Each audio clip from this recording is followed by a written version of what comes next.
Hello and welcome to Podcast.init, the podcast about Python and the people who make it great.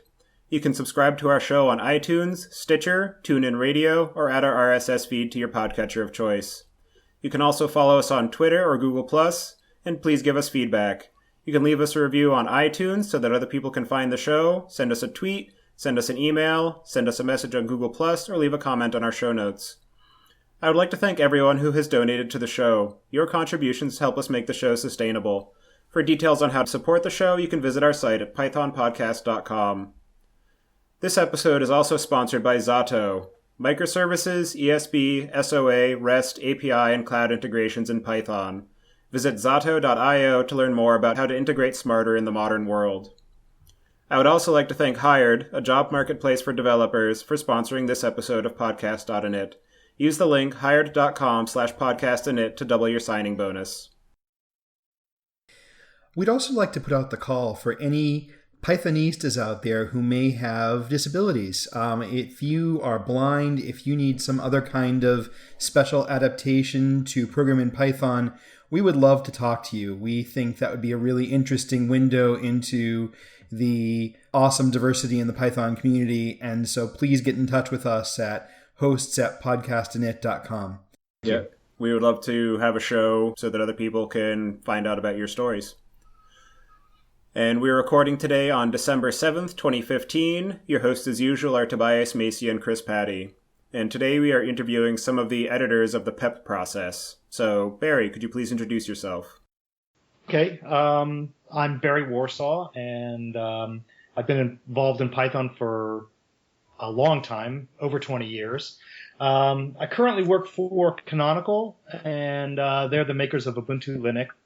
So I work on the Ubuntu engineering team, on the foundations team.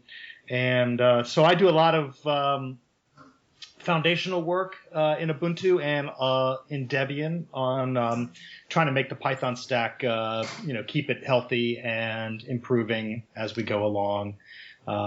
So if there's a bug in Ubuntu or Debian with Python, then I'm probably the guy to blame. And Chris, could you introduce yourself? Hi, yeah, I'm Chris Angelico. I'm the newest PEP editor. I teach Python programming online, so I tend to see a lot of what people are doing in the real world with new programmers. And for the rest, I basically nerd out about Alice in Wonderland and Frozen and stuff like that.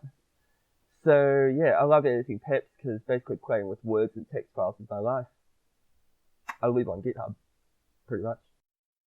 Great. And what about you, David? Hi, I'm David Goodger. I'm best known in the Python community as the creator of the docutils project, which includes restructured text. I'm originally from Montreal, Canada, but I'm currently living in Minnesota in the U.S., in a suburb of the Twin Cities of Minneapolis and St. Paul. I work at Medtronic as a systems engineer. I'm an avid cyclist and really enjoying the fabulous cycling around the Twin Cities, but I'm also mourning the end of the cycling season, unfortunately. So how did you folks get introduced to Python?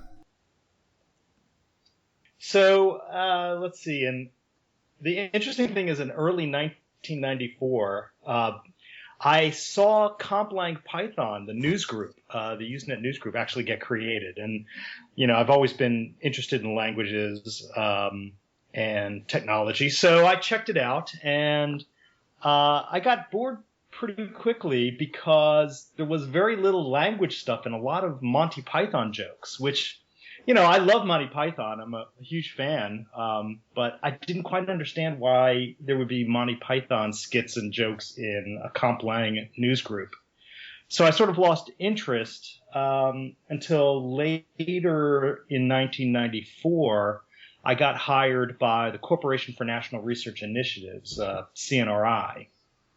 And we were doing a project called NoBots, which is essentially software agents that are able to move around the network to do various tasks or learn various things. And we started looking at Objective-C on the old Next machines, if anybody remembers the old Next machines. They were Love those boxes, yeah. Yeah, they're awesome. And we really liked Objective-C. I'd used Objective-C years before that in a previous job. And so we were sort of going down this track, and some of my old colleagues at the National Institute of Standards and Technology, NIST, they're a federal government research lab up in Gaithersburg, Maryland, had sent me an email and saying, hey, we're getting this guy over to the States to give a talk about this language called Python. And it sort of rejogged my memory about this news group. So I thought, okay, well, that's pretty cool. I'll go see some of my old friends and sit in on this workshop. And we did a little bit of research, and we saw that there was some really interesting Objective-C Python bridges that people were developing. So we thought, hey, at the very least, we can kind of pick Guido's brain and see what he thinks about these Objective-C Python bridges. And so the workshop, if I remember correctly, it happened in like November of '94, and there's about 20 of us. My colleague at CNRI, Roger Macey, was there, and some of the other, a few other people that you probably recognize from the Python community. Jim Fulton was there. I think Skip Montanaro was there. And we just totally fell in love with Python at this workshop.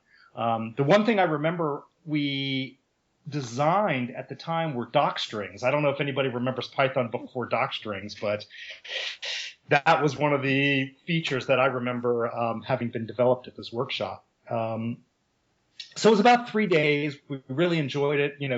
Guido, of course, we just, really clicked with him. And then he went back to the Netherlands, and we went back to work. And sort of over the next couple of months, we sort of bandied about the idea of trying to actually hire Guido to see if he was interested in coming to the States and to work on this Objective-C Python bridge in more detail. So we kind of brought him over. We interviewed him. Bob Kahn, who is an internet luminary, one of the founding fathers of TCP/IP.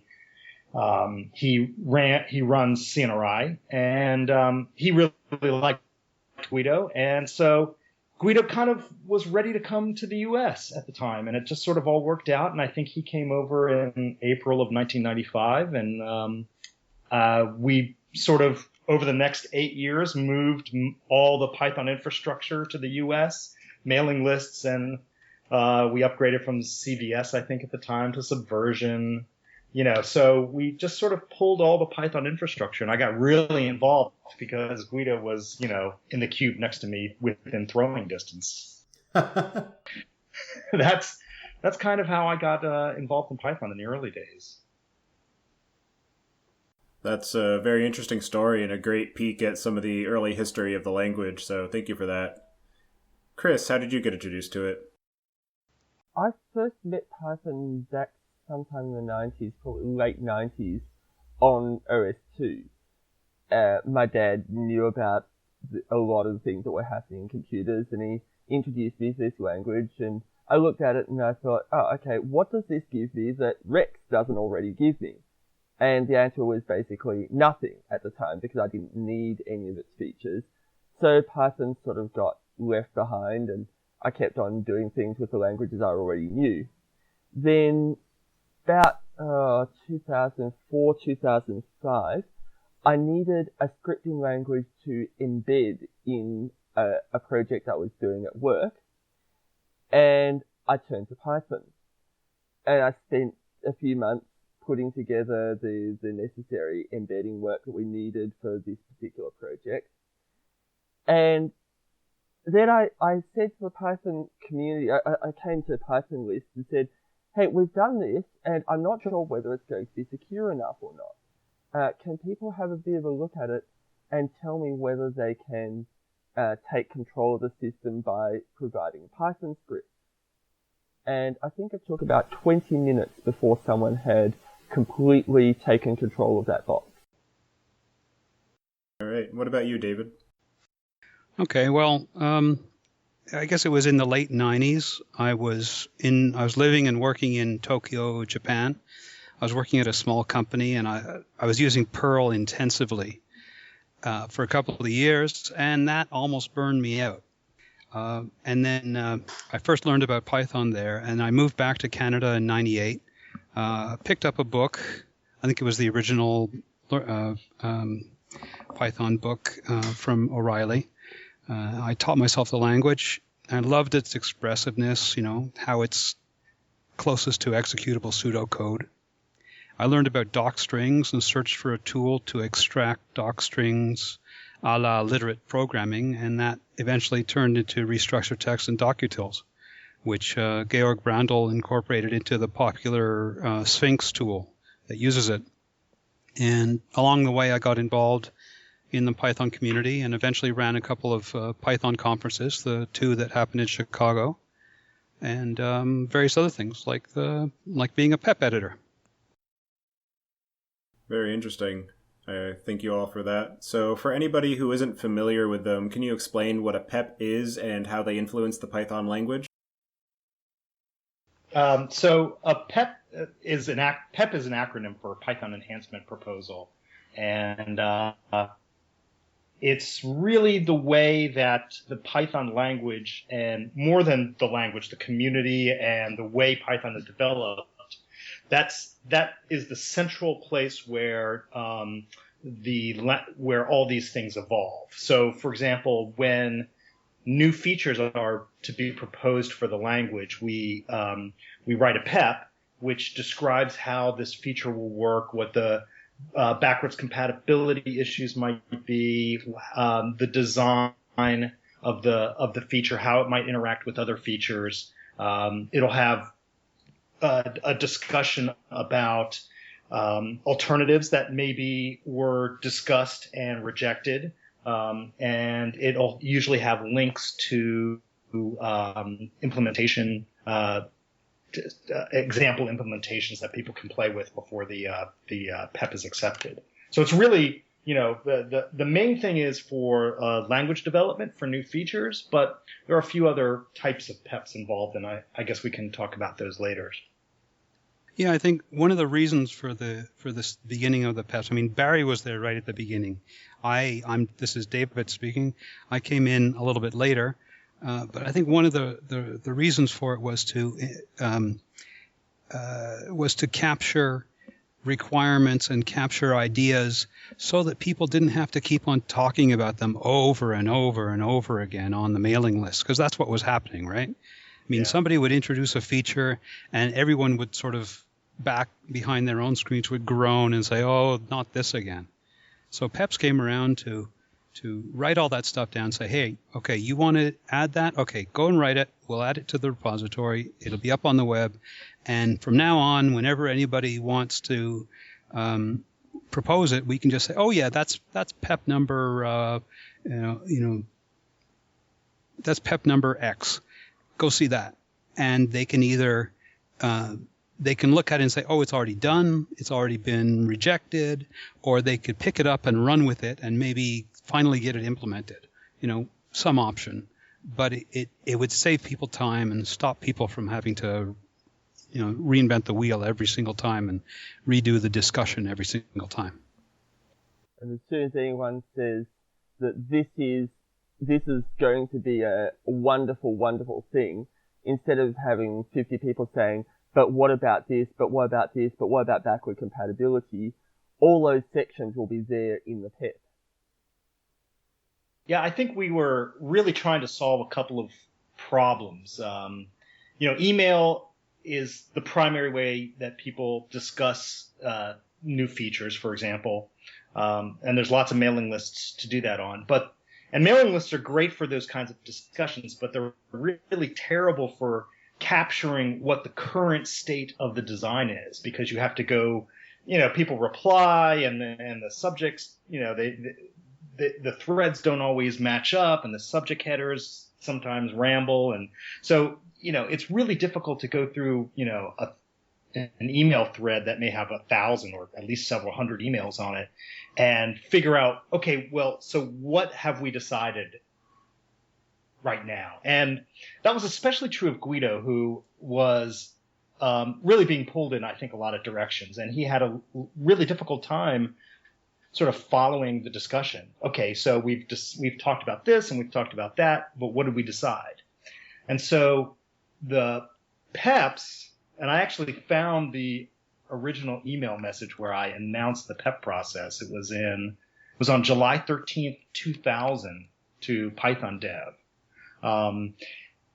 And so what we tried to do is we said, okay, well, we're going to have a document with as little formalism as we can get away with. So we really wanted it to be very, very lightweight, but we wanted it to capture the current state of the discussion so that Guido wouldn't necessarily have to read every single email in the thread.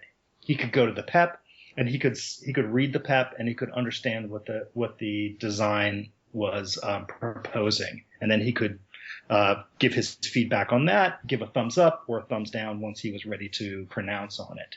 So, and then the other sort of point was that we wanted to capture that in a document that was in a version control system so that we would have a historical record of the evolution of that language feature.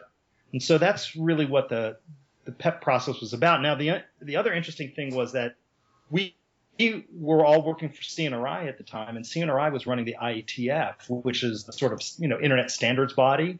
And so we looked at the RFC process as a model for how we wanted the PEPs to work, but we wanted it to be much more lightweight and agile, flexible for us.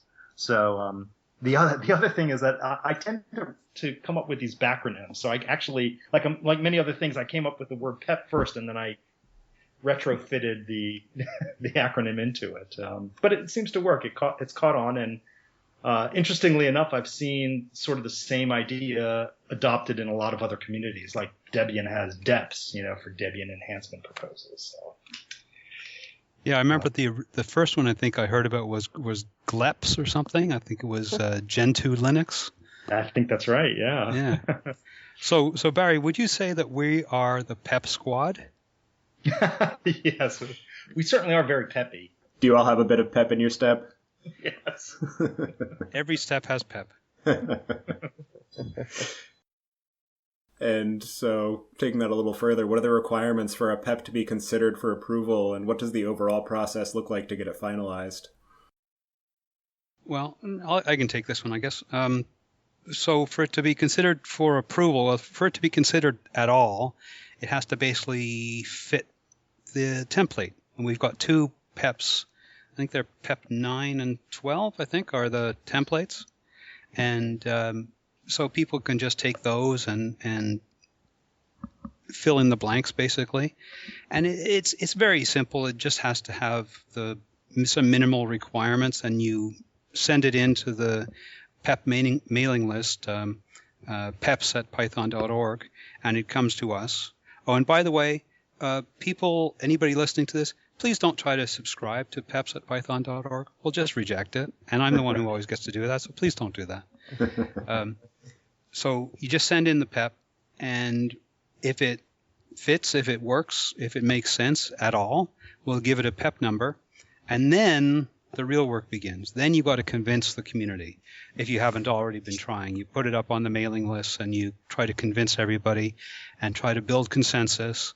And once consensus is built, then you've got to get approval. And ultimate approval comes from Guido, or he might designate a deputy for some section for PEP by PEP or area by area of the language. And there's a lot of details, and they're all spelled out in PEP number 1. I think you can go from there. And is there any sort of time limit or a lifetime on a PEP once it gets submitted before it can be finalized?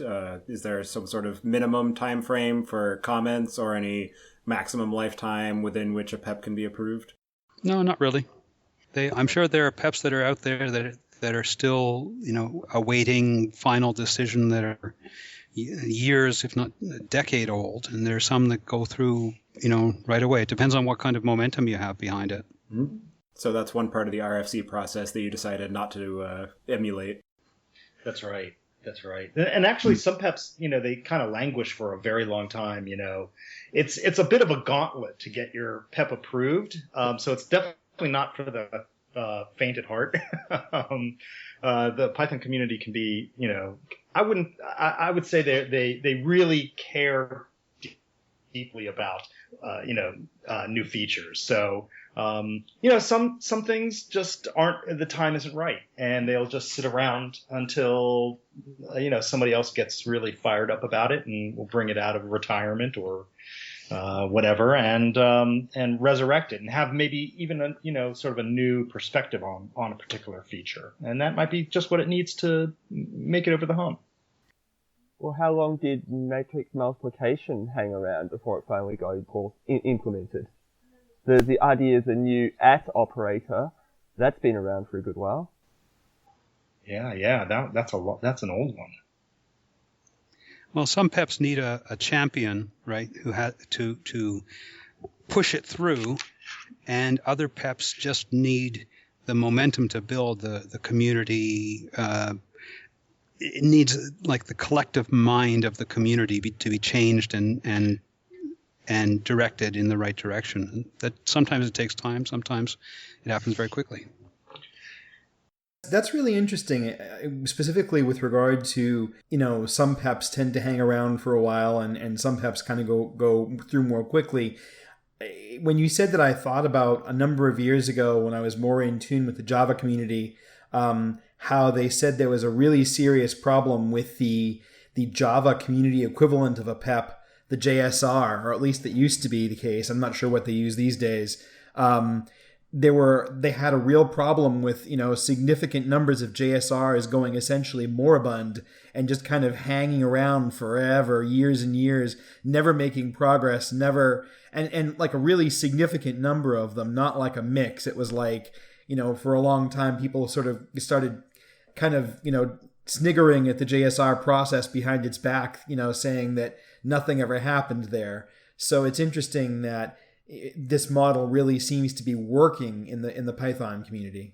Well, it's definitely evolved over the years. I mean, some of the early PEPs that we sort of added to the, assigned numbers and added them to the VCS were very sort of hand wavy and not really complete. And I think we learned pretty quickly that, a PEP has to be, to be submitted, it has to be pretty solid to start with. But one of the things that we've done since then, and certainly the other guys can talk about this as well, we won't just sort of accept PEPs out of the blue.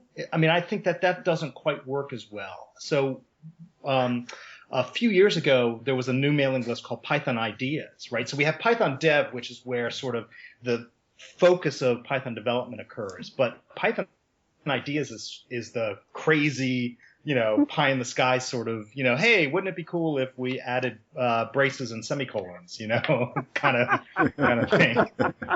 And so we typically, I think, encourage people to go to Python Ideas and flesh out these ideas. And if it sort of makes it through that process favorably, then people will be encouraged to take that idea, really, codify it into a PEP and submit it as a PEP. And that's helped a lot, I think.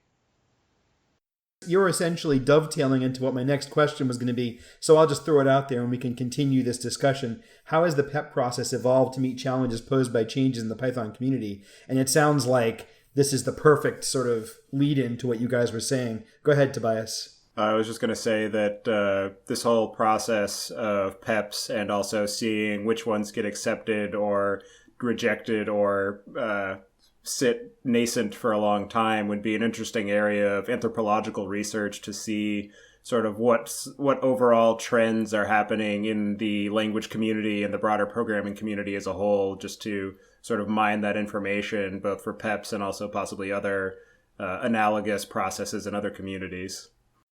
Well, the cool thing about that is that just about the entire debate is recorded in the mailing lists and in the version control, isn't it? So there's a case for an anthropologist in the future to come back and base her dissertation on the PEP process, and everything is there. What else do you want? I think the other change that happened, I don't know how long ago, that I think helped out a lot, because I got personally kind of burned out on being a PEP editor at some time, and fortunately we had great people like Chris and David to really take over. But once we sort of opened up the repository, the version control repository, to a wider audience, now, I mean, it used to be that all the PEP numbers had to go through an editor to be assigned. And I think it's pretty much the case that if you're a core developer, you already have commit access, you can pretty much self-assign a PEP, just pull the next PEP number and just self-assign it and check it in without. That's right.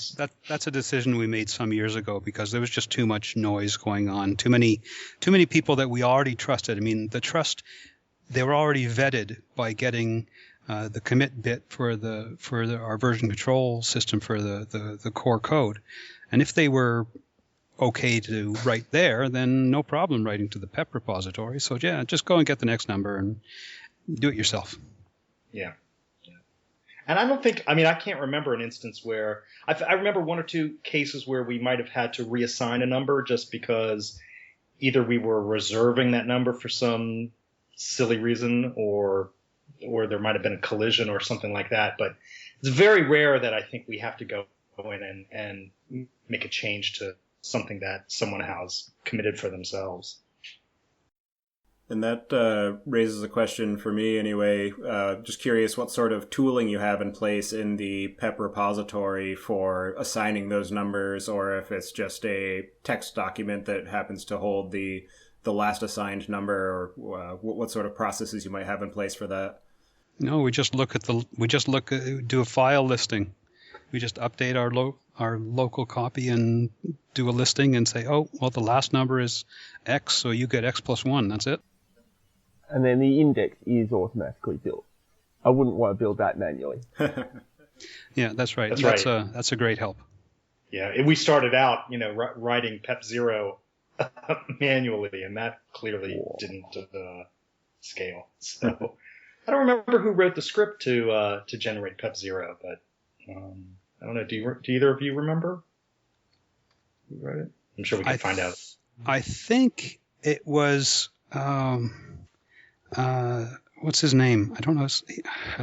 Sorry, it's like /F or something. F. Oh, something. Was it Frederick Lund? Yes. Yes, he wrote the it. F-bot. Yeah, right. The F-bot. That's right. The F-bot. He wrote it, and originally it was a script that would just turn the old style, the original style PEPs, which were just plain text documents. It would just locate, I think, the section headers and turn those into like HTML H2s or something. The rest of them were just literal blocks of pre-blocks in HTML, and it would extract the PEP number and the title and the authors and make the list out of that. I eventually took that script and modified it to process the restructured text PEPs as well. But the initial work was done by the F-bot. That's right. Yeah, I think that was But by the way, I have to say that adding the REST format was really awesome. I mean, that was something that you did, David, and I think that really helped a lot. So. Well, it made them much more expressive, and finally you could do things like add diagrams and that type of thing. It changed it from basically typewriter to HTML, right? So. Yeah. Not that diagrams are particularly common. Of recent PEPs, I can think of exactly one that actually has them, which is the whole thing on daylight saving time and all the messes that entails. So how many reviewers are there, and how did each of you end up in that role? And also, is there a set number of editors that must be maintained? And if that is the case, how did you arrive at that number?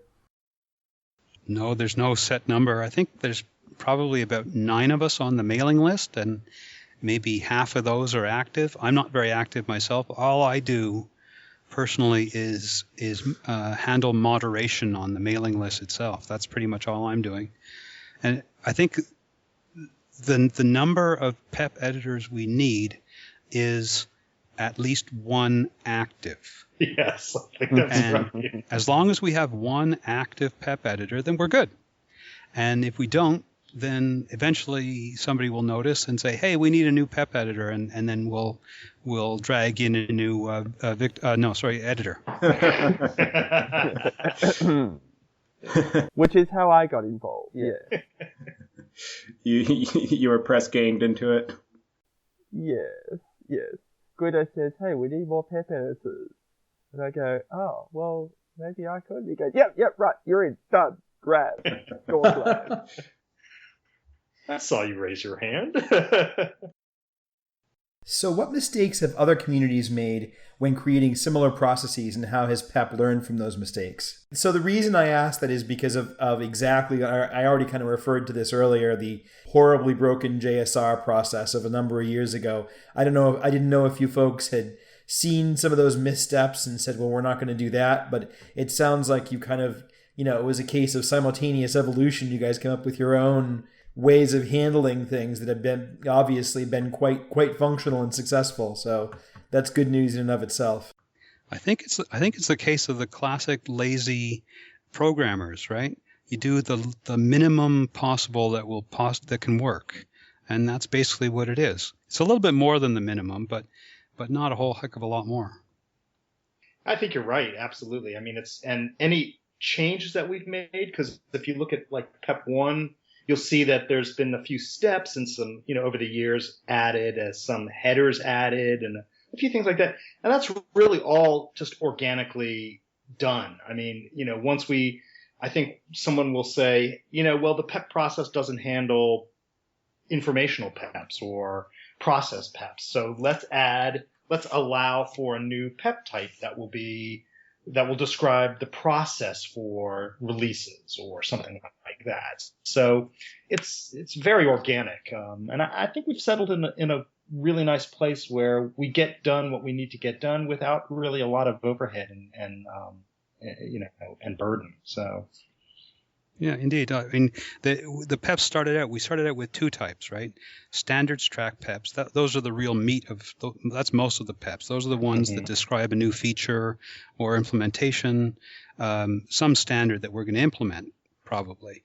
And then, of course, being programmers, we had to add a level of indirection on top of that. So we have to have PEPs that talk about PEPs, and those are the informational PEPs. So like PEP 1, which describes the process, and PEP 0, which is just the list of PEPs. And then later on, it was a few years later that we discovered that we needed a third type of PEP, which was the process PEP. So those are the documents that describe the processes surrounding Python. They proposed changes to the process. And those didn't really fit as informational PEPs. They were like actionable. They weren't just information to read and acknowledge. They were actionable, but they weren't going to be implemented in the language. They were going to be implemented in the community. So those are the three types we have now. And I think that those pretty much handle everything. I haven't heard of anybody who's asked for something that doesn't fit into one of those three categories. And have you considered renaming the informational PEPs to be meta PEPs? No, but I think they are under the meta PEP heading in PEP 0. So the PEP 0 you'll see is organized sort of by PEP types, I think, and then there's another section that just lists them numerically. So we have a little bit of organization around the numbers. And I think you may ask about that later on. We could talk about that. Yes, that's actually the next question, so feel free. Well, there you go. So I know that I remember that we had talked about, trying to keep like the meta PEPs in the lower numbers. And the other interesting thing I did not remember until I went and looked at that first announcement email was that the first handful of PEPs were PEP 200, 201, 202, and 203. And PEP 200 is the one that described the Python 2.0 release schedule. which Jeremy Hilton, who was a Python Labs guy, owned, because he was, I believe he was the release manager for Python 2.0. So we sort of kind of established that PEPs and, those early PEPs were, features around 2.0, Python 2. And when Python 3 was sort of a dream, I think, in Guido's mind, or maybe a nightmare, I don't know. We said, okay, we're going to throw all these, because the joke was sort of Python 3K or Python 3000, which is like, it's a dream, it's way off in the future, and we were still working on Python 2. So we said, okay, well, all the PEPs that are going to describe new features or changes for Python 3, we're going to go in the 3000s. So if you notice, you'll see a bunch of PEPs in the 3000s, and those were the early Python 3 PEPs. And then once Python 3 became a reality, we just folded all the new stuff back into the normal numeric sequence. Yeah, that's right. So yeah, we played some games here and there. That's about it. And there's a couple, I think, that fall outside that, Yeah, a couple.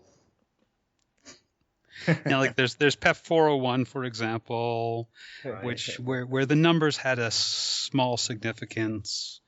There are a few jokes in there. Yeah, there's a few jokes in there. A few jokes in there, yeah.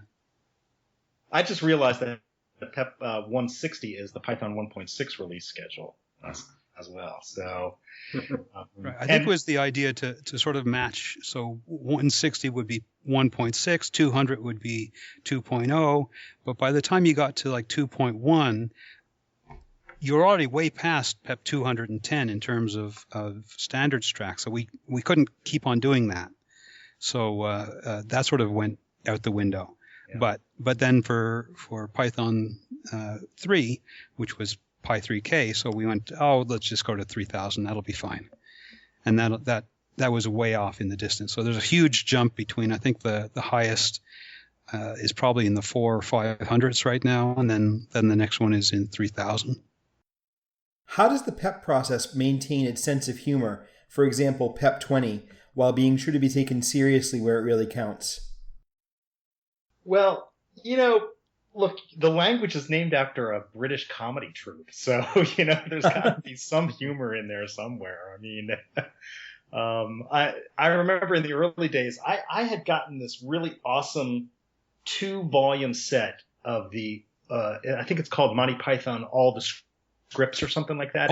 It's only the words. Only the words. Only the words. Yeah, it's great. I have a copy of it myself. It's a back-to-back paperback. You have to flip it over, and it's got like the half of it in one direction and half. There's got 2 front covers, and yeah, I have a copy of that on my shelf, or I used to have it, on my shelf above the computer, and I would pull it down anytime I needed variable names or example names or anything like that. So rather than foo and bar, you'd get spam and ham and eggs and bacon or something like that. Albatross. Yeah, albatross. Yeah, exactly. When we had to name machines, you always come up with these naming themes, and that's what we did. We just cracked the book open, and we would see Albatross and Jimenez and Biggles, and so we'd mine those scripts for the original Python package index. And some of us still hold dear to this name, is called the Cheese Shop. That's right? Because, it has no cheese. Yes. It has no cheese. So it's a perfect name.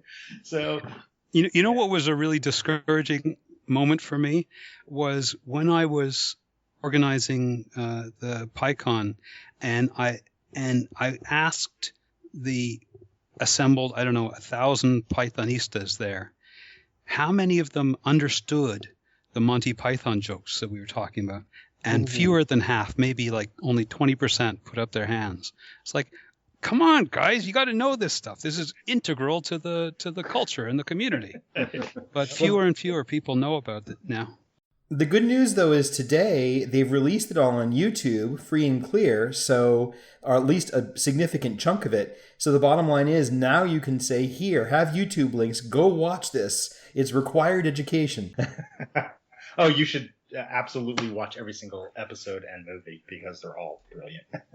Yep. Yes, I have the box set and a couple of the movies. I don't yet own all of the movies, but I intend to remedy that. So I think humor is not the problem. I mean, sometimes I feel like, we've gotten a little humor challenged. And I suppose you have to be kind of careful these days about, the jokes that you make. But, I mean, I think you have to have a lightness about all this stuff, because if you don't, you can easily get bogged down. I mean, everybody's been involved in, flame wars and massive threads that get, and I think a lot of that is because people sincerely care about these systems that they're building. I mean, people are passionate about Python.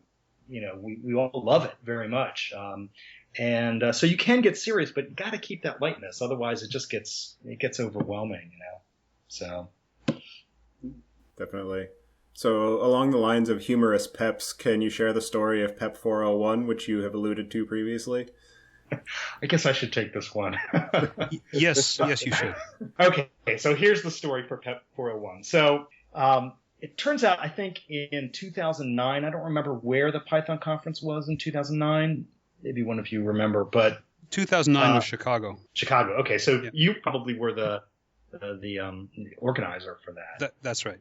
So I remember that we realized that April 1st was going to fall in the sprints, I think. Yep. So I figured, okay, April 1st, right? At least the way that we write the date in the U.S. is 0401. So I had reserved 401, and I was going to write a humorous PEP, and we had actually talked about it for several years. A few of us, Guido and Brett Cannon and myself, had been talking about doing a humorous PEP, but April 1st never really fell within the Python conference. So anyway, in 2009 it did. We said, well, we got to do it this year. So I think 2 days before, or maybe the day before, I stayed up all night and wrote this PEP. But I had come up with another backronym, which I just was like throwing ideas around, and I came up with this funny word called the fluffle. I just thought it sounded funny, and then I backronymed the friendly language uncle for life. And the thing is, I wrote the PEP for Tim Peters, okay? Because Tim, I don't know how many, I hope a lot of people know Tim. Tim was a very early adopter of Python. I mean, even before me, he was probably involved from like day one, or very, very soon after Guido originally released Python. And then he kind of fell off for a while. And then when we split off Python Labs, he came and joined us. So he was a colleague of ours for many years.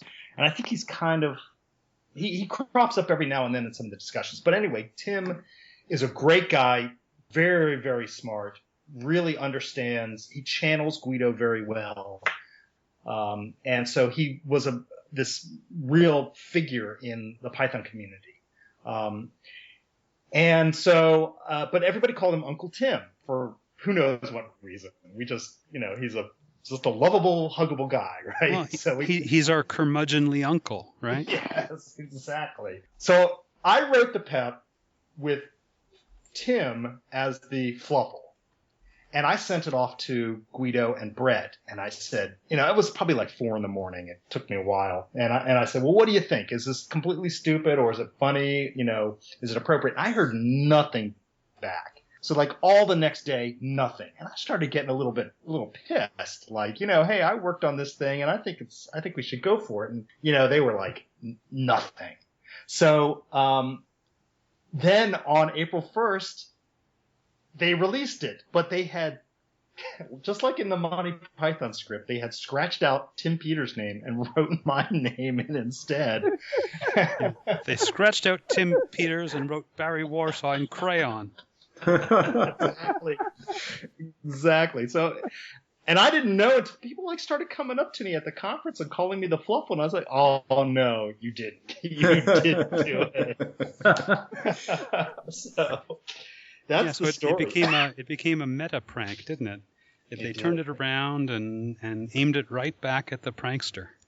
And the prank lives on in Python 3, so for anybody who isn't aware, if you do from future import Barry as Fluffle, you get the diamond operator back. That's right. Because see, I had these arguments with Guido, not arguments, but discussions. I really wanted him. I mean, I understood why in Python 3 that we were going to get rid of the two inequality operators, but I like the diamond operator. So I was like, Guido, man, you should really just go for it. And so then when he chose the not equal or the bang equal, I was like, well, that just destroys Python. Everything's, everything's over now. It's a terrible language. And so I incorporated that into the PEP. I was like, well, Tim's going to take over and fix that. And then, so I don't think it was for that, but they actually, I thought it was hilarious that, not only is it in the PEP, but it's actually in the future module. So you can actually say, I want the diamond operator and use it.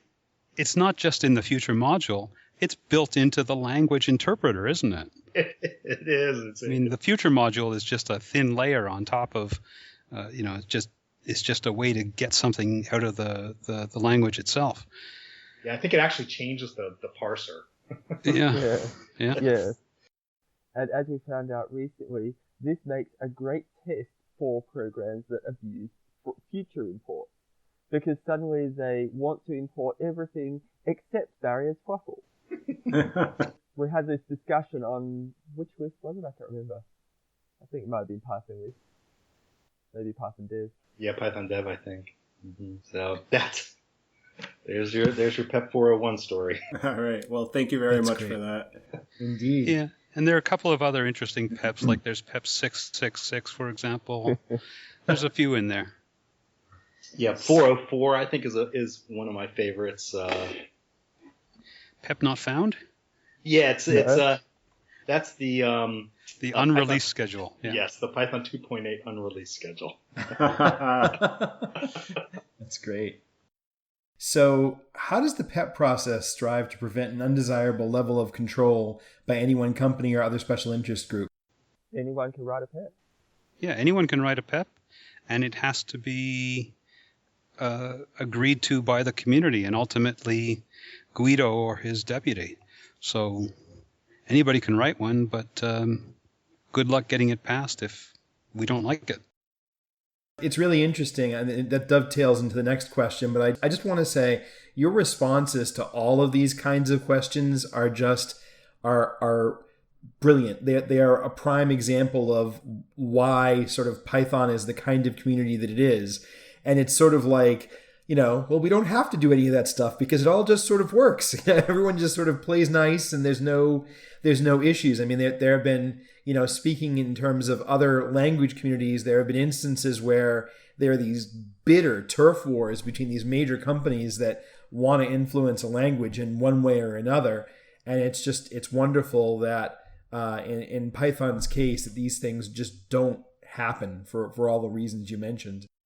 So I have one other interesting story about that. At the first Python workshop that I mentioned earlier, we had 20 people there, and we had a few who we were not allowed at the time to advertise that they were at the workshop because they were using Python as an integral part of their business, but it was their secret weapon.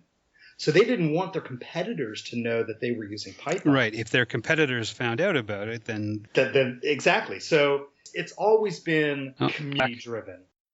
So kind of dovetailing what you just said, how much control does Guido have over the PEP process? And has a PEP ever countered Guido's wishes? How did it turn out? It got rejected. I think I've seen quite a few of those, actually. I wrote PEP 463 about exception-catching expressions. And he said in one of his talks somewhere, this is not the sort of thing that the Python language needs. So, the PEP is not getting approved. It's that simple. Yeah, that's part of it. I think maybe the meta answer to your question is Guido has as much control as Guido wants to have, and he divests himself of as much as he possibly can. There's certainly lots of PEPs that are covering areas that he really doesn't care about, and I would say he doesn't care, but he also has a trust that the people who do care about that in the community will eventually do the right thing. And so he'll just say, I'll let you guys handle it, or let you folks handle it. And, you'll find the right PEP czar, the delegate. And, we usually, I think, try to get Guido to at least not disapprove of the delegate.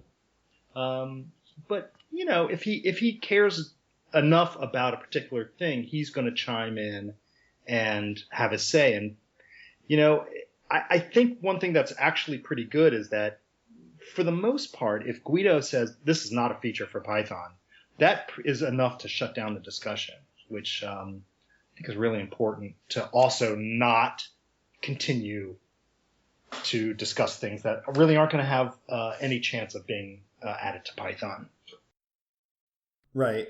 Yeah, it's really interesting. I was just thinking as you guys were talking about another kind of example in this same vein in terms of in the Ruby community, Mats is kind of the, I don't want to say equivalent because they're two very different languages and two very different communities, but he's sort of the benevolent, dictator for life, although no one has explicitly elected him Beduffel as the Python community has Guido. But he basically runs the C Ruby team, and that defines the behavior of the language. And there's been actually a fair bit of frustration because you have these sort of alternative implementations of Ruby, and they're just trying to sort of make sense of how Ruby should work.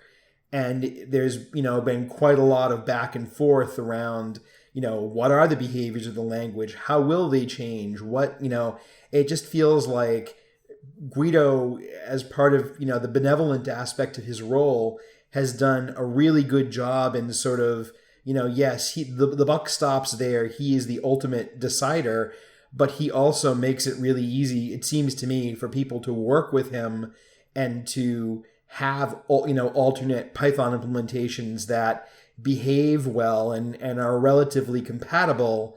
I just think it's a really, he deserves major props for being able to guide this community in a relatively harmonious way, without seeing that kind of strain. Yeah, so just two thoughts on that. I mean, Guido has an amazing language design sense. I mean, I think he'd probably admit that, he doesn't always get it right, and I think Python 3 was an attempt to sort of rectify some of the biggest warts. But he gets things right a lot of the time, most of the time. Mm-hmm. And I think that's really garnered the respect of the community because, honestly, if people didn't respect Guido, Python wouldn't be the language that it is today, and the community wouldn't be the community that it is today. It would have fractured long ago. So, I think that the people who come into Python and really like Python are seeing Guido's, the manifestation of Guido's language design sense, and for the most part, it's been really, really good, and everybody just gets behind it. So it's not so much a matter of voting for Guido or not voting for Guido. It's just that it's his vision, and we all like it enough that it just makes sense for him to be the person that continues to do that. Yeah, it makes sense. It makes perfect sense. And it's a design issue, and we all know that design by committee doesn't work. I mean, exactly. you can have proposals by committee, you can have implementations by committee, whatever. You can hash things out by committee, but he dropped off again. Yep. But you can't really even have a proposal by committee. Even a proposal needs its one champion, ultimately. Yeah. Yes. If I might add one other thought, because what you mentioned about Ruby and the alternative implementations. So the interesting thing was that, many, many years ago, Jim Huguenin, I don't remember exactly where he was at the time, but he was a researcher who was involved in the Java language. And he started a discussion and I don't remember exactly where, it might have been on the mailing list or it might have been a private email, about this idea that he had to build an implementation of Python on the JVM. And my recollection, which could, of course, be completely faulty, but was that Guido said, not only don't do it, but it's impossible. You can't do it. It can't be done. And if anybody knows Jim Huguenin, that's a challenge, right? He's like, nope, okay. Them's fighting words. Them's fighting words, exactly. So Jim did it. He implemented Python on the JVM, and that's why we have, at the time it was JPython and turned out to be Jython later on. But one of the things that forced Guido to do, and I think it was really critically important for Python's success, was to come to grips with this idea of what parts of Python are implementation details for any specific language implementation, and which are the definition of the language, what things can you have or not have and still call it Python. And, Jim, I remember, because eventually CNRI hired Jim, and I remember, discussions about, these corner cases of the implementation, of the CPython implementation, like, for example, how under-dels might get called when an object goes, what is the lifetime of an object? Can you define, because CPython, of course, has a reference counting implementation, whereas the JVM is built on top of the garbage collector, the JVM garbage collector. So what parts of that lifetime of an object is part of the Python language definition, and what are implementation details that the implementations can take care of? Can do whatever makes sense for them. And a lot of those discussions, you see them in IronPython and you see them, in PyPy. Those are things where, it has to have this to be called Python. And maybe they're, a version or two behind, and maybe they're, CPython tends to be the one that is the trailblazer, but, eventually they all have these features and these semantics. Otherwise, they aren't Python. You can't call them Python. And that was something that really important that I think Guido realized and embraced. And he was sort of forced into that position of trying to define what's implementation and what's language definition. Well, and moreover, as you say, he was actually willing to do the work. I think that's a really key distinction, because that is exactly some of the frustrations that we're seeing play out, or actually they've kind of died down now because the alternate implementations kind of just gave up. But one guy in particular, the maintainer of Rubinius, I forget his name, really had this huge effort saying, let's create a specification for the Ruby language. Let's create a test suite so that all the alternate, implementations can conform to this spec and play nice. And the, prevailing opinion on the Ruby core team was basically, we don't want to be tied down that way. Our implementation defines the behavior of the language, and kind of that's it. And I think it really hurt Ruby. I think that these alternate, implementations still exist, but they kind of, a number of them basically said, well, we're just not going to work quite as hard to be compatible with the mainline. And I think that has hurt adoption of those alternate implementations. I think you see the same thing in the Perl community. The implementation of Perl is the definition of the language. And I think you're right. I think in Python, there's lots of people who use Jython, and there's lots of people who use PyPy and IronPython, and a lot of the code that you can just go out and get from the package index, or a lot of the applications that run on CPython, with here and there changes, they'll run on those alternative implementations, and I think that really has helped Python get into areas that it wouldn't have gotten into had that not been the case.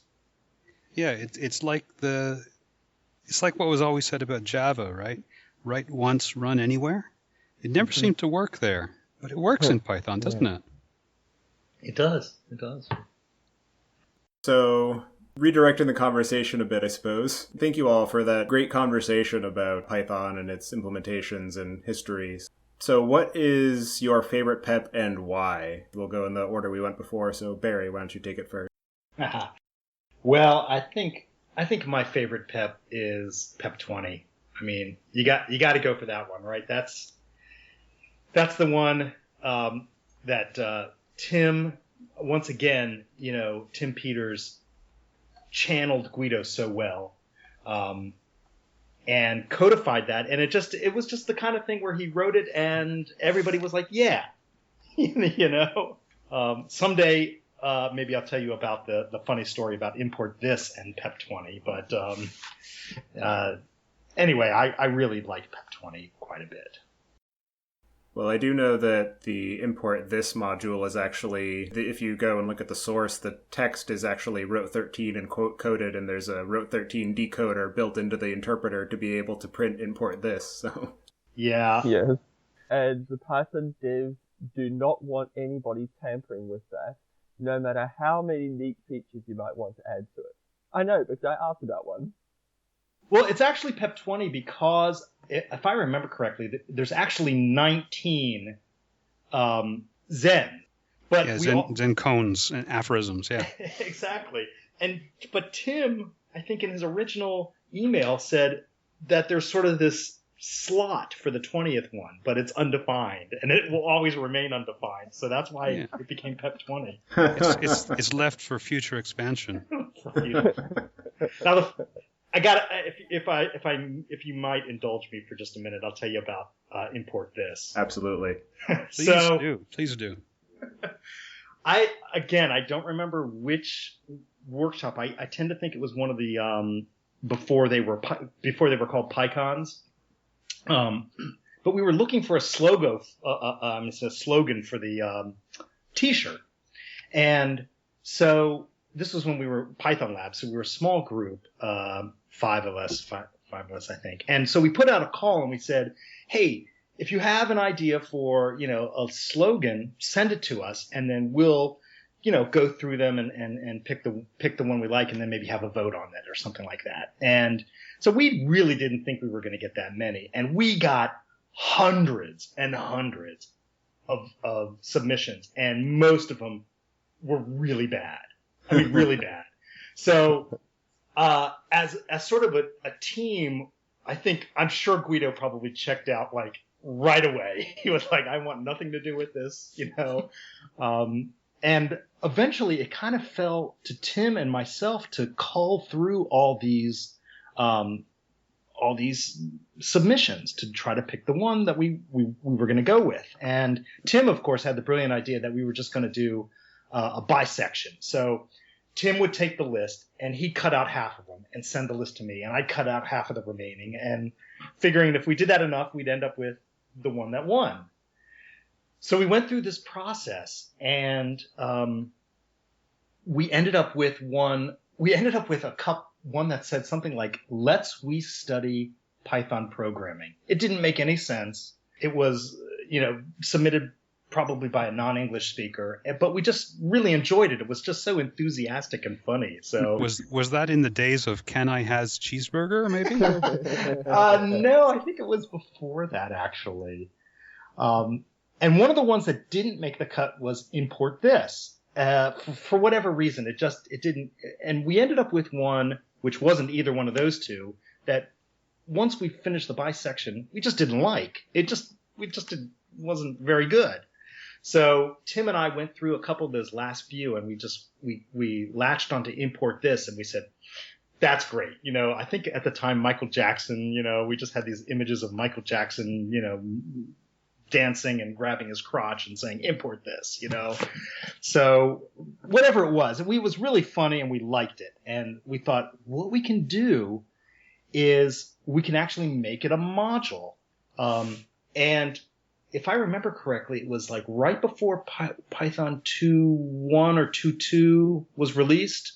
And so what we did is we turned off the version control system notifications and wrote the ROT 13 and checked this thing in as an Easter egg. Import this as an Easter egg. And then we released Python with this Easter egg in it that nobody knew about. And so we figured, man, somebody's going to find it, right? Because we actually had published PEP 20 and we had this import this that nobody really knew about. And nobody found it. And we actually, I think we went to the whatever workshop or PyCon it was at the time, and nobody said anything. So clearly our Easter egg worked. And so we actually had to go back and tell people that, there's this Easter egg in Python, and if you import it, it prints out PEP 20. So that, it was just like one of those crazy things that happen if you're locked in a room together. And there have been some other Easter eggs that have made it in since then. The one that I'm thinking of right now is the import anti-gravity from the XKCD comic. Yes. Yeah, and import anti-gravity refers to import this, doesn't it? I think it does, doesn't it? Maybe I'm mistaken. I know there are 2 XKCD references. There is another one. There's one somewhere about geolocation. Oh, there's more than 2 XKCD references to Python. No, XKCD references in Python. Oh, in Python. Oh, no, I see. The anti-gravity module has a geohash function. That's where the other one is. Oh, okay. Yeah, if you import anti-gravity, it pops up the XKCD that in your browser that talks about Python. And yes. Yeah, I was running I was the conference chair when that came out, and we were like, the biggest decision of any conference is what do you put on the T-shirt, right? Mm-hmm. And so we were debating what we're going to put on the T-shirt. I can't remember if it was 2008 or 2009. It was one of the two. And then Randall Munroe published this XKCD number. What is it? 357. And within seconds, I got it on my feed. I read it. I thought, oh, this is it. And then within seconds, my email started going out. Bing, bing, bing, bing. Have you seen XKCD? Have you seen X? We've got to get it. We've got to get it. And somebody was able to contact Randall Munroe, and we got an original pristine copy. He draws them out on paper and scans them in at high resolution. And I spent several hours removing all of the little noise bits from the original high resolution copy, so that we could print a really nice copy on the back of the T-shirt. Oh, wow. Awesome. That's amazing. All right. Chris, what is your favorite PEP? PEP 479, definitely, because Guido asked me to co-author that with him, and I got to basically work closely with one of the greatest people in the community on this proposal to deal with a recognized problem.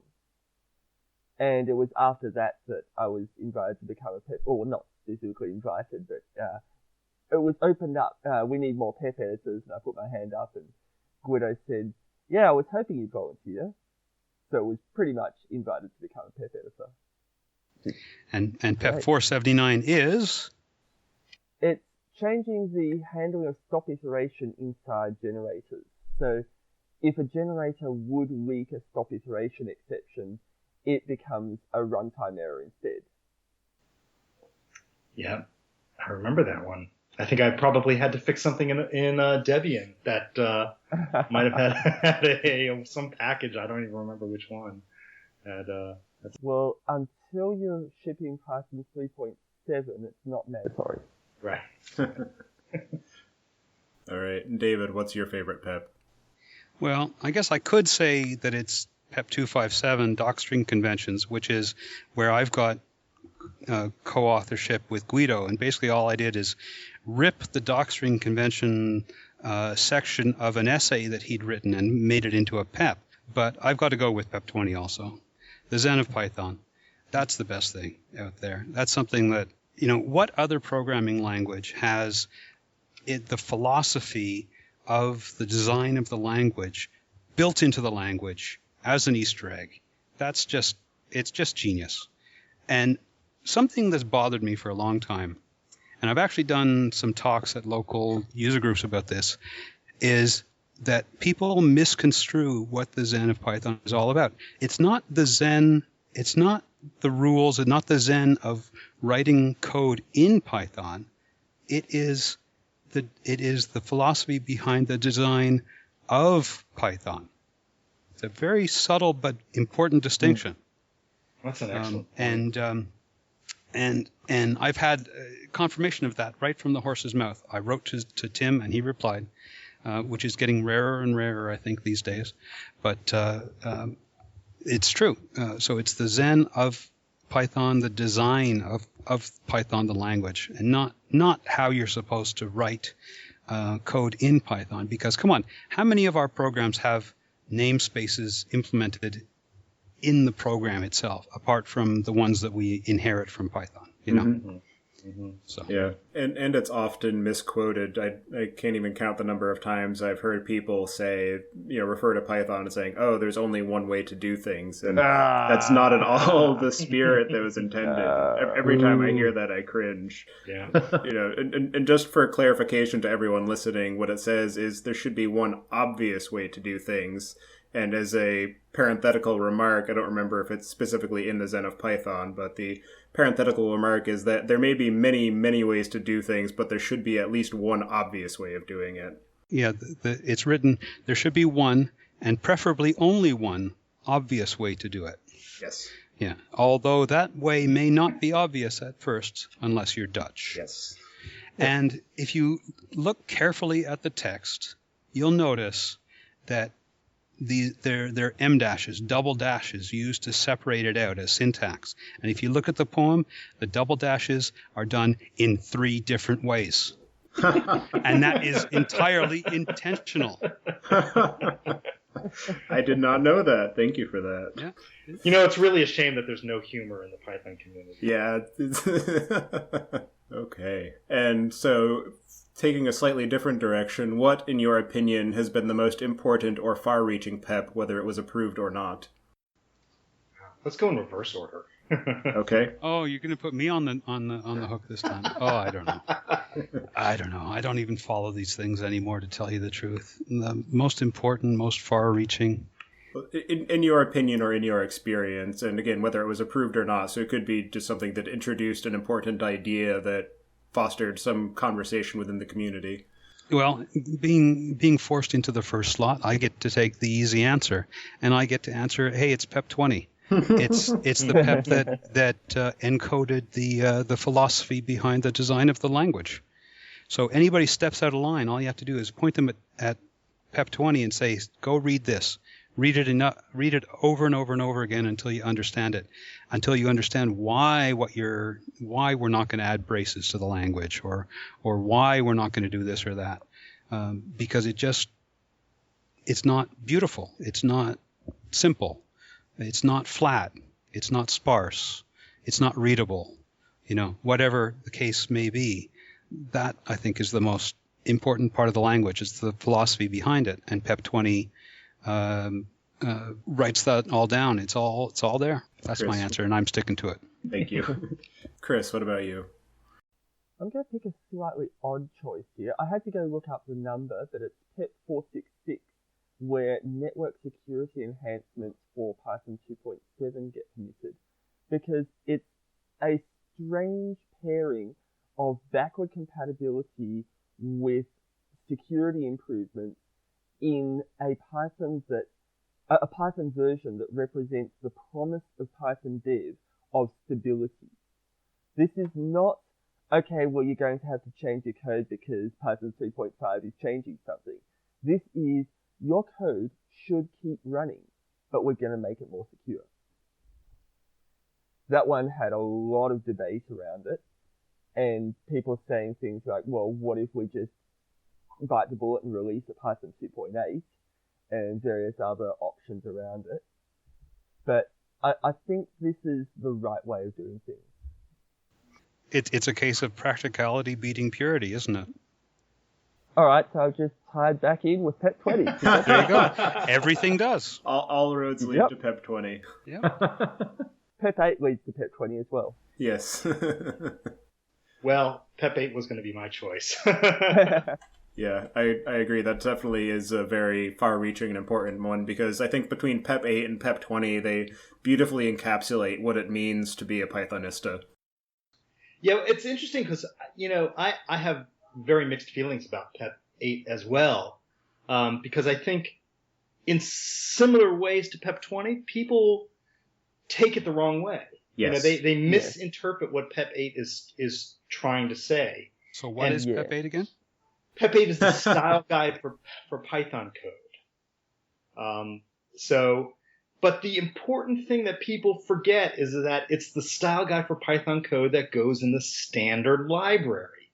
It's not what it wasn't certainly originally meant to be the guidelines for all Python code in the entire universe, And we have tools like there's an actual PEP 8 tool that will go through and try to say, oh, you violate this rule and you violate that rule, and in some sense it's good that you can kind of walk up to almost any Python code and read it. I think more of that is based on what I think is Guido's genius observation, which is that code is written a lot more, way more than it's read way more than it's written. So, people read Python code 1,000 times more than they write it. And at least I do.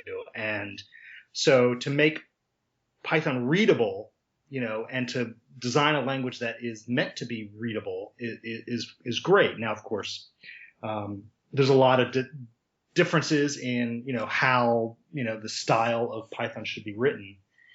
And there's tools, and I think that kind of can constrain people too much. And it certainly can make certain projects kind of not so much fun to be involved in. But it was really originally designed to be, if we're going to add this module to the standard library, here are the coding conventions. And this is the style for the standard library Python code. You know what, though? I think there's a lot of really good evidence out there that says that even if this was not originally designed to be the overall style guide for the language, that there is a great deal of good for any given language in saying this is a standard format into which source code, if not must, then perhaps should be placed, right? Like, I feel like languages like Go, and just as an example, there is one way to format Go. And many, many people feel very strongly that is to the language's benefit, right? And I feel like the fact that PEP 8 has become the de facto standard for how to format your Python, such that if you use PyCharm or Emacs or even Vim or any number of other tools, you can just basically say, yeah, make my code PEP 8, and it will just sort of automagically do the right thing and thus be more readable to other people. Agreeing on standards like this, it's bound to annoy virtually everyone. But I think there's a lot of evidence out there that says that having something like this is a real net win, that we're all better off with it as opposed to without it. Yeah, it definitely provides some consistent expectations for anybody coming into a Python code base. And it definitely is useful as a guideline, though I definitely agree people can often be too dogmatic about it. And Raymond Hedinger did a wonderful talk about this at the PyCon 2015 of, PEP 8 is useful, but, it's not gospel. It's not the letter of the law. It's just a suggestion. Yeah, it should, not must. And I think the other important thing about PEP 8 is what it doesn't say as well. And there have been lots of discussions about, should we add this particular style question to PEP 8 and settle it once and for all? And there's been, as many things where we've said no, that it's not appropriate to go into PEP 8, and people should be able to do what they want there as, prescriptive rules added to PEP 8. So it's certainly an influential document that really has, spread far and wide. And I think it's important to keep it in perspective. Use it absolutely, when it's appropriate. And, don't worry so much if there's things it doesn't say, I think that makes a lot of sense. So what was the strangest or most extreme PEP proposal you've ever seen? Okay. probably, I would have to say, at least of recent times, the proposed enhancement to the F-string interpolation that allows automatic escaping for whatever context it might happen to be in. Again, I had to look this one up because I didn't know the number, but 501. And there's this system of allowing shell quoting, SQL quoting, HTML quoting, etc. And you just magically include these tokens and something somehow knows to escape them appropriately in whatever way. It's a nice idea, but it is so different from what we currently have that I suspect this one's going to be the next thing that lies around for 10 years. It sounds like shades of Tickle, honestly. I think it's in 3.6, isn't it? I think it got accepted in... The basic format strings did, and actually I've been using them some because I run 3.6 here, but the extended thing that automatically escapes shell or SQL or something, that's deferred. Yeah, I remember seeing this PEP show up on my radar, and I was actually fairly excited about the F strings. I didn't notice the bit about the escaping, but being able to automatically interpolate variables into a string just by having the F prefix, I was quite interested in, because there are certainly some times where having the full .format method call can be unnecessarily verbose. Yeah, I agree. All right. So Barry, how about you? Well, I think that's an excellent example because it is very different than Python, or what people are sort of used to Python. I don't know. I think there have been some pretty extreme ones that haven't made it into the repository.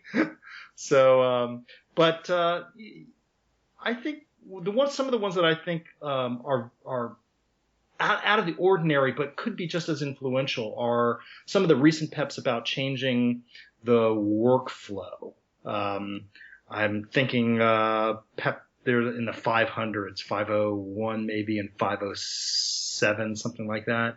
One of the things that I think we're sort of struggling with is how to, keep Python vibrant for the next 20 years. And so much has changed about software development since Guido released Python that, if we don't continually question how we're building Python and how we're accepting contributions, and what version control system and where we're hosting things and all those kinds of questions, we're not going to keep, getting new blood into the community. And that's vital for keeping any, especially an open source language, vibrant. So, some of us old timers, we need the young blood to come in and help us, keep Python alive for the next 20 years. And I think those PEPs are really critical to making things welcoming and open, and embracing some of the newer workflows that people are used to in creating open source software. So.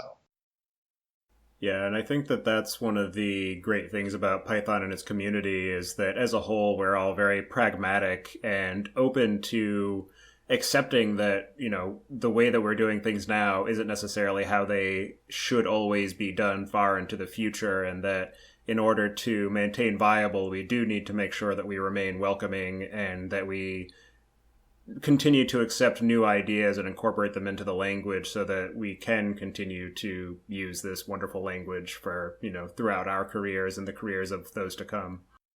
Yeah, and there's controversy as well because, people, and nobody likes to change their workflow, something that their fingers are sort of comfortable with. But, so how do you make it so that, people who are used to doing things in a certain way won't just give up in frustration because everything's changed? It's a tricky balance. All right. And David, how about you? Well, I think I'm going to propose PEP 666. Reject foolish indentation. And the number should give you a clue here. This was a PEP that was submitted with the intention of having it rejected, just to shut some people up. It had to do with the mixing of tabs and spaces in Python code, and just to say, you know what, do what you want to do, and don't and just leave us the heck alone. And here it is. It's encoded. It's all spelled out, and let's just reject the damn thing and move on with our lives. So I like the way that it was, that the system was sort of subverted and used in this way. Without any intention of having it actually implemented. It was just like, propose it, reject it, move on. Yeah, that's a great way to short circuit a lot of anger as well, because rather than doing any sort of attacks on anybody or finger pointing, you're just saying in a very non-confrontational way, this is silly, let's move on. Yeah, exactly. So before we move to the picks, are there any questions that we didn't ask that you think we should have, or anything that you would like to bring up? Mine's a blank. Okay. All right. So with that, we will move on to the picks. And so for my first pick today, I'm going to choose the Wagtail CMS from the developers over at Torchbox. It is a Django module that has a lot of really great CMS functionality that it seems to be really well designed and well thought out. I'm actually in the process of using it to rewrite the site for this podcast, so I've been enjoying it so far. The documentation is very well structured and put together, so I'm excited to get to the end result and start actually using it in my day-to-day workflow for the site.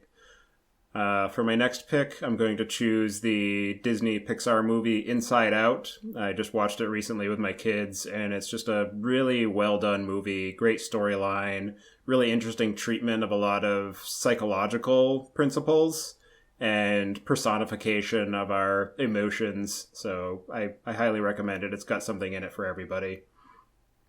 And my last pick today is the Spark podcast from the Canadian Broadcast Corporation.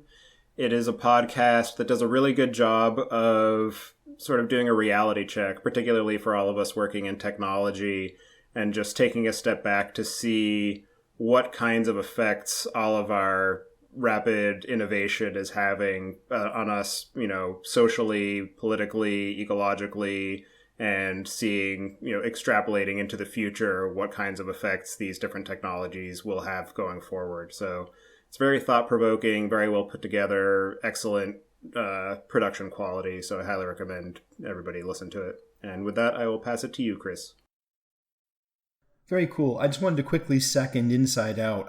My wife and I went to see that, and I'm usually the one who runs around gushing about the latest Pixar film, but it was really nice to see her actually recommending that movie to people. And we noticed at the end that it was made with the Institute of Mind Studies. It's definitely a thought-provoking movie. We talked about it for a few weeks afterwards, and it still comes up from time to time. It's definitely, don't disregard it because it's an animated movie. It's as Tobias said, it has something for everyone. So my first pick is in the same vein. It's a movie. It is a movie that is out now in theaters called Trumbo, and it's about a writer who really sort of bucked the whole blacklist House Un-American Affairs Committee trend during that really dark era in America's history. And I feel like given a lot of the discussion that's going on now about some of the, trade-offs between keeping us safe and, our individual rights, I feel like it's really important for people to recognize that these things can happen here. It's not totally factually accurate, but that should not get in the way of you going to see it, because it definitely tells the story very well, in my opinion. And there's some great acting there. My next pick is a YouTube playlist called Kivy Crash Course. I am a huge fan of Kivy. It's one of the things when people look at me and say, well, what's so big about Python? What's the big deal? It's just another scripting language. And I pull out Kivy and show them how you can create really truly cross-platform UIs across desktop and mobile and, in a few minutes flat. It's a really impressive piece of tech that really showcases the power of Python. And this series of YouTube videos is just a really great sort of gentle introduction to using it that shows you how to build an app and build it for the various platforms very easily. Good stuff. My last pick might strike some people as kind of odd. I personally have been very, very concerned of late that we here in America in particular are becoming a fear-driven society, and I think that's a huge mistake. I think as opposed to just sort of being awash in this media craze of images that cause people to live their lives constantly worrying about what might jump out from around the next corner. Let's sort of educate ourselves and actually understand the situation, what's happening, what some of the motivations are, and what we as individual people can do to make our society a better place. So it's a podcast called the Jihadology Podcast, and it really goes into some interesting depth in the Islamic Jihad movement around the world and all the individual groups, not just ISIS, that make up a part of it, and what some of their motivations are, what some of their history is. And I just feel like, know thy enemy is an important thing to keep in mind. So that's it for me. Barry, what do you have for us for picks? Well, my first pick, I suppose a lot of people may know about, but I'm kind of surprised at how many people aren't really aware of these tools that, for me, writing Python code are absolutely like the first things I add to any empty, Git repository, right? And that is Tox and Nose2. And I think they're really great tools. Tox is a tool that sort of sets up virtual environments and runs the code testing in each of those virtual environments in a really convenient way. So if you're going to write a library that you're going to say, hey, this is going to be Python 2.7, 3.4, and 3.5 compatible, you can set up your environments so that all those virtual environments are managed for you and your tests run on all of those. And I have to write a tox.ini file that, kind of like as the first thing after a setup.py.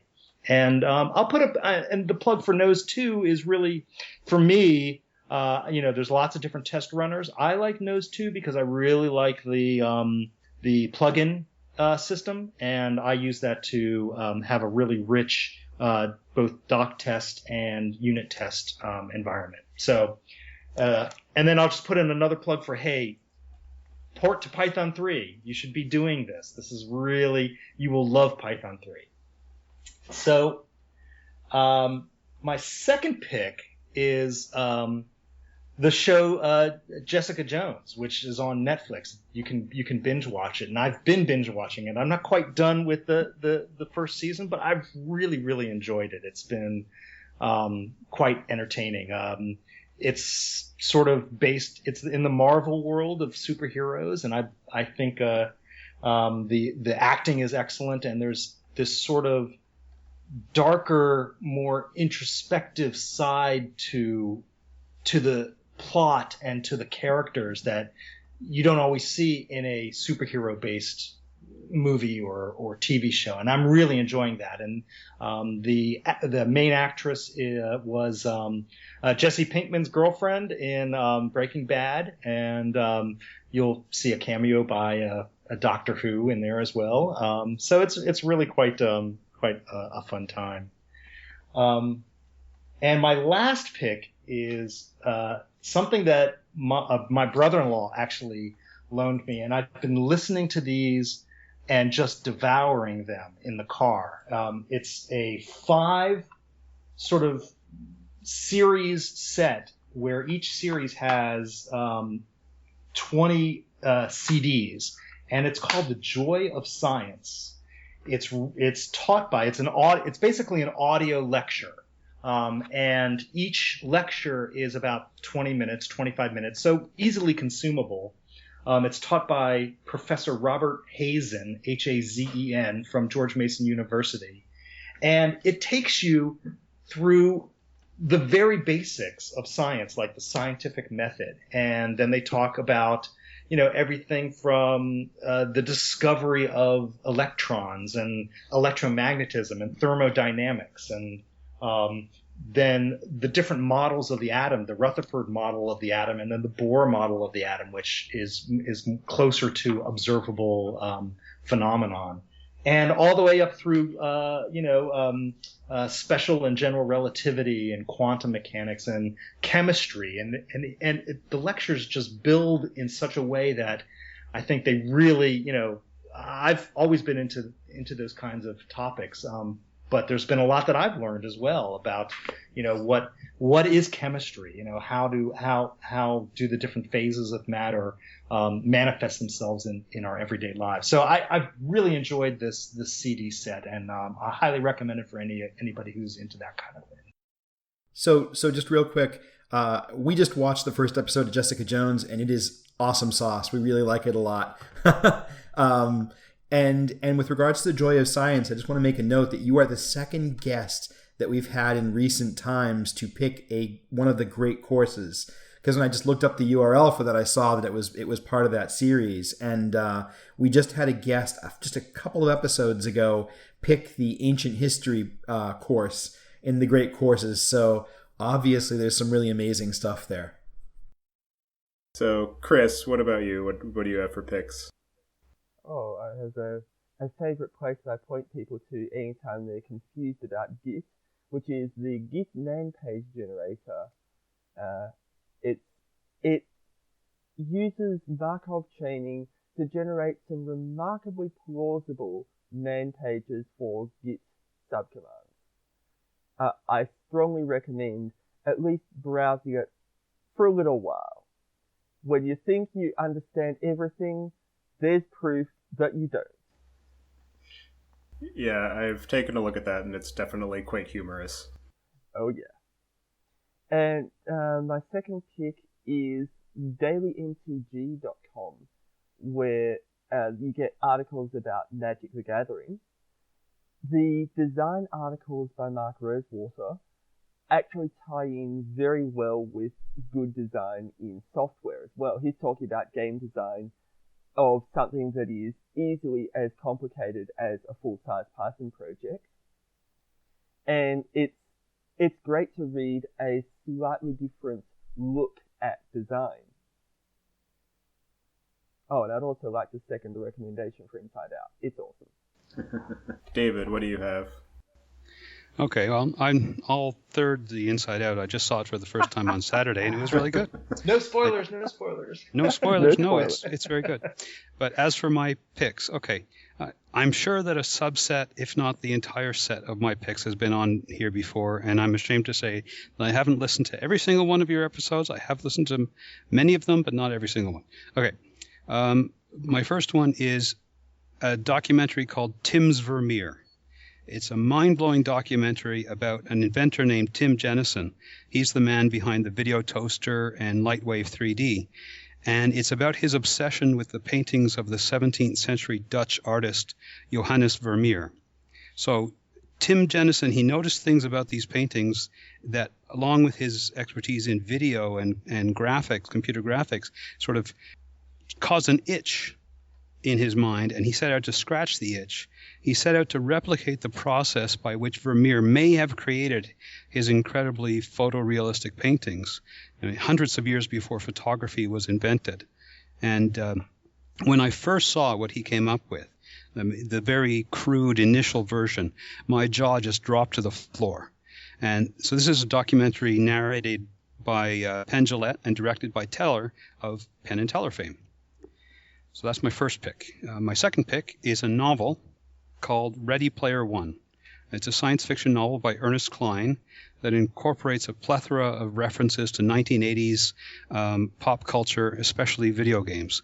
It's great fun. It's an absolute blast of a read. A film is currently in pre-production to be directed by Steven Spielberg and is scheduled for release in 2 years, December 2017. But I'd highly recommend reading the book first because chances are the movie's going to be a dud. And if it's not, then you'll still benefit. I have a third pick. It's another documentary, also partly by Penn Jillette. It's called The Aristocrats. It's a documentary about a joke told by comedians amongst themselves. It's the dirtiest, filthiest, most obscene, and funniest thing I've seen in a long time. The joke starts, a man walks into a talent agent's office and says, "Have I got an act for you?" And I won't say any more because everything else it would be working blue. It goes downhill from there, but it is wonderful. Oh, it's so funny. It's so funny. You'll be laughing. If you can handle obscenity, and this is obscene, okay? Yes, it is. It's incredibly obscene. If you can handle obscenity, then it's really funny. If you can't handle obscenity, avoid it like the plague. And I have a couple of more quick little ones. One is something I just discovered today. It's called Scientific Songs of Praise at scientificsong.com. It's basically classic Christmas and holiday songs rewritten with secular scientific lyrics. And they've got YouTube videos. They're releasing them one every day or one every week or something until Christmas, and then they're going to release CDs. And I'm going to get a copy for myself. It's really cool. I mean, rather than Oh Holy Night, it's Oh Satellite. And the video for that, I mean, I just teared up watching it. It was really cool. And my fifth and final pick is another podcast called Hollywood Babylon. This is a regular listen for me whenever they pull it out. It's also obscene, I guess. It's got some foul language, but it's really, really funny. It's Kevin Smith and Ralph Garman, these two guys who just go to town on Hollywood stuff. It's like Hollywood, what was it? It's Hollywood Babble On, BABBLE on. It's like Hollywood gossip, and they take no prisoners. It's a lot of fun. So that's it for me. I wanted to add one interesting thing. You know, you mentioned Ready Player One, which it's an excellent book. If I remember correctly, the music of the Canadian rock band Rush is featured fairly prominently in that book. Yes, it is. Yes, it is. And just today, Neil Peart, the drummer, announced his retirement. Oh, no. So Rush is probably done with. Yeah, they're getting on in age, as all the rockers from the 70s. Yep. Yep. Your mention of the Scientific Songs of Praise reminded me of a piece that I came across recently, Steve Martin singing his Hymn for Atheists. So I added a link to that in my picks. Oh, thank you. I have not heard of that one, and I love Steve Martin. He's a funny guy. He is. So I just wanted to mention Tim's Vernier. I actually haven't seen that documentary, and I'm totally going to hunt it down because I'm a Video Toaster fan from way back. I mean, I remember the New Tech demo. It's funny because earlier on when Barry, I think you mentioned the next step, and Chris, you mentioned OS2, all I thought to myself is, now I need someone to mention the Amiga and my retro geek, past will be complete.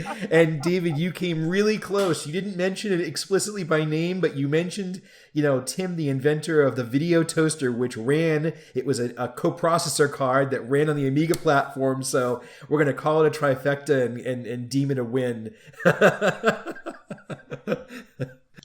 All right. Well, this has definitely been a lot of fun. I really appreciate all of you coming on the show to talk to us and banter about the PEP process and various other things. So for anybody who wants to follow you and keep in touch with what you guys are up to or learn more about the PEPs, what would be the best way for them to do that? Oh, wow. Well, if you're specifically interested in the PEP process, I would make sure, and I'm sure most of the people who are listening to this are subscribed to Python Dev and Python Ideas. That's really kind of, I think, the best way to stay in touch with the Python community. The other thing I'll mention is, I forget what the email list is, but all new bugs that are opened on the tracker get sent to an email to a mailing list, and if you want to stay in touch with what's happening in the Python world, get on that mailing list and get on Python Dev and Python Ideas, or follow them through Gmail, because that you'll have your finger on the pulse of everything that's happening in the Python world. If you want to stay in touch with me personally, I rarely blog, but when I do, it's wefearchange.org, all one word. That's awesome. And Chris, what about you? I also don't blog a huge amount, but when I do, it's rosuav.blogspot.com. It's ROSUAV. If you really want to know what I'm doing, then you could follow me on GitHub or something, because there's a lot happening there. But I don't think there's much of particular interest. All right. And David, what about you? Well, I've been intending to start a new blog for several years now and just haven't had enough around to it. But let's see, I guess you could, to see links to everything that I am and that I have done, you could go to david.goodger.org, and that has links to everything else if they move around. My main website is on python.net/tilde-goodger. So squiggly tilde, the one just under the escape key on your keyboard. Goodger, and that's linked to from david.goodger.org. I don't tweet. I don't blog much lately. I don't Instagram. I'm asocial. All right. Well, again, thank you all very much. It has been a lot of fun. I really appreciate it. It's been a lot of fun. Thanks so much. It's been fun. Thanks for putting out a really good podcast. Thank you.